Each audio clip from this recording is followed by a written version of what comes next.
Shakib Al Hasan finished. Shakib আল হাসানকে দিয়ে আর cricket চলে না। সাকিব আল হাসান আবারও প্রমাণ করলেন Shakib Al Hasan yet not finished. Shakib Al হাসানরা এভাবেই বারবার ফিরে আসে। সাকিব আল হাসানরা এভাবেই বারবার প্রমাণ করে যে তারা ফুরিয়ে যায়নি। পুরান চাল ভাতে বাড়ে বাংলার একটি প্রবাদ আছে।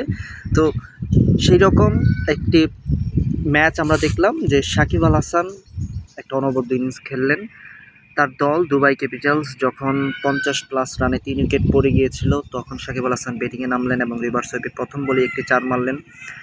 এরপর সিঙ্গেল নিয়ে ম্যাচের মোমেন্টামটা ধরে রাখলো এবং শেষ দিকে ভালো ফিনিশিংয়ে দলকে একটা ভালো টার্গেটে নিয়ে দিল।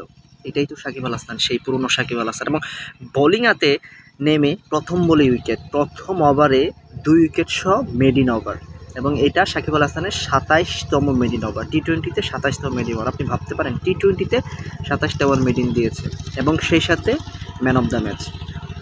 আকাশ চোপড়া একটা কথা বলেছিল কিছুদিন আগে যে সাকিব আল হাসান চলে যাওয়ার পর বাংলাদেশ ক্রিকেট হারিয়ে যাবে, এবং সেটার আপনারা চাক্ষুষ প্রমাণ দেখতে পাচ্ছেন। শ্রীলঙ্কার সাথে টেস্ট সিরিজ হার, ওয়ানডে সিরিজ হার এবং টি-20তে প্রথম ম্যাচ হার। সাকিব আল হাসান যখন ব্যাটিং করতেছিল, অন্যদিকে বাংলাদেশ দলের ব্যাটাররা টি-20তে ওয়ানডে ম্যাচ খেলতেছিল, এবং তথাকথিত যে অলরাউন্ডাররা তারাও খুব যে একটা ভালো করতেছিল সেরকম না।